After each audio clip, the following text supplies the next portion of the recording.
1987లో రాజస్థాన్లో జరిగిన రూప్ కన్వర్ సతీ సహగమనం సంఘటన భారతదేశ చరిత్రలో అనేక చర్చలకు దారితీసింది.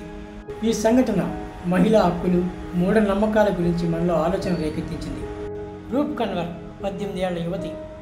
ఈ సతీ సహగమనంకు బలైన దారుణ ఘటన భారతదేశంలో బలమైన చట్టాల ఆవశ్యకతను తెలియజేసింది.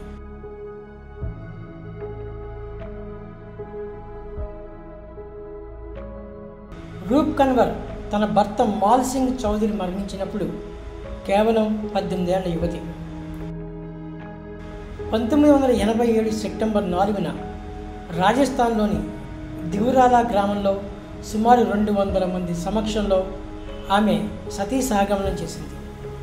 ఈ సతీ సహగమనం అప్పటికే నిషేధించబడిన గ్రామస్తులు దీన్ని ఒక పవిత్ర ఆచారంగా భావించి ఆమెను అడ్డుకోకపోవడం దేశవ్యాప్తంగా తీవ్ర విమర్శలకు దారితీసింది.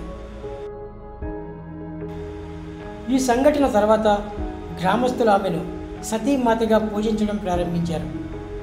1829లోనే సతీ సహగమనం నిషేధించబడినప్పటికీ 1987లో రూప్ కన్వర్ సంఘటన ఈ సాంప్రదాయం కొన్ని గ్రామాల్లో ఇంకా కొనసాగుతుందని నిరూపించింది. ఈ సంఘటన దేశవ్యాప్తంగా నిరసనలకు దారితీసింది. 1987లో సతీ సహగమనం నిరోధక చట్టం కఠినతరం చేయబడింది. సతీ సహగమనాన్ని ప్రోత్సహించడం చట్టరీత్యా నిషేధించబడింది. సతీ సహగమనానికి సహకరించిన వారు, దాన్ని సమర్థించిన వారిపై ఈ చట్టం ప్రకారం కఠినమైన శిక్షలు విధించబడతాయి.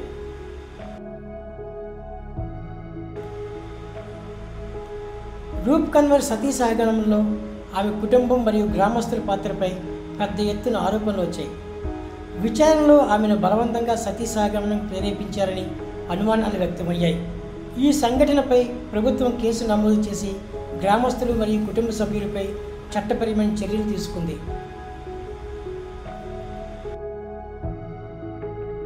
2024 అక్టోబర్ 9న 37 ఏళ్ల తర్వాత జైపూర్ కోర్టు రూప్ కన్వర్ కేసులో 8 మంది నిందితులను నిర్దోషులుగా తీర్పునిచ్చింది. మహేంద్ర సింగ్, శ్రావణ్ సింగ్, ఉదయ్ సింగ్, బన్వర్ సింగ్తో సహా 8 మంది రూప్ కన్వర్ సతీ సహగమనాన్ని ప్రోత్సహించారన్న ఆరోపణలపై విచారణ ఎదుర్కొన్నారు.